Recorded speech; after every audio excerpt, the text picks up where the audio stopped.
आज बात करेंगे महाराष्ट्र की राजनीति में हो रही इस तू डाल डाल में पात पात वाली सियासी उठापटक की।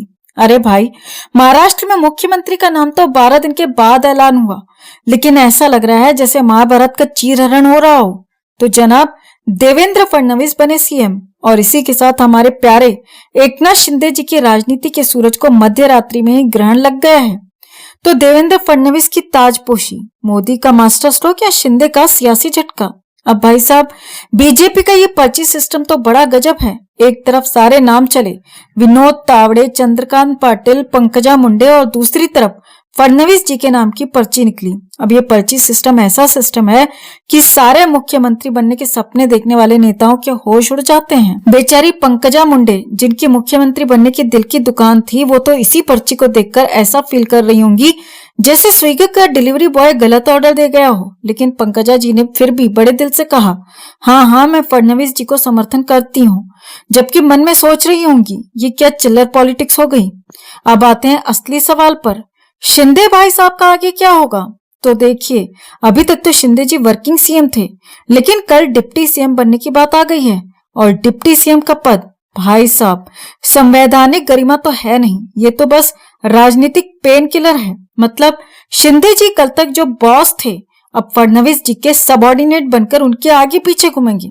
आप सोचिए, कल तक जो सीएम की कुर्सी पर बैठे थे, अब वही किसी और सीएम के दरबार में जी हजूरी करेंगे। शिंदे जी के लिए ये स्थिति वैसी ही है जैसे विराट कोहली को बैटिंग छोड़कर 12th मैन बना दिया जाए। अरे भाई, अब डिप्टी सीएम तो 2 आने वाले हैं। पहला नाम तो फिक्स है, अजीत पवार। अजीत पवार का डिप्टी सीएम बनना ऐसा है जैसे भाई साहब जनपत्री में लिखवा कर आए हों। मतलब चाहे सरकार किसी की भी हो, अजीत पवार हमेशा डिप्टी सीएम।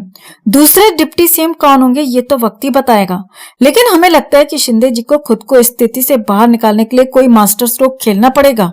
अब जरा बीजेपी की चतुराई पर ध्यान दीजिए। जब 12 दिन तक मुख्यमंत्री का नाम तय नहीं हुआ तो यह वही पुरानी रणनीति थी, पर्ची सिस्टम। राजस्थान में भी यही हुआ, तब नाम वसुंधरा राजे का चल रहा था और पर्ची से निकला भजनलाल।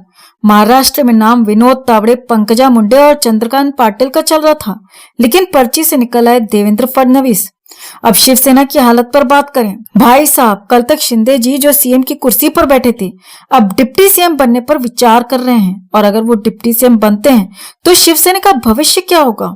शिवसेना का राजनीतिक सफर ऐसा हो गया है जैसे तेज भागती कार को ब्रेक लगा दिया गया हो, और इसमें बीजेपी की रणनीति साफ नजर आती है। अब सवाल यह है कि शिंदे जी क्या करेंगे।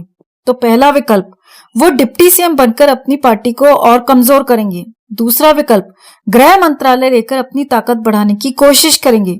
लेकिन असली सवाल यह है कि क्या वो देवेंद्र फडणवीस के अधीन काम करने को तैयार होंगे।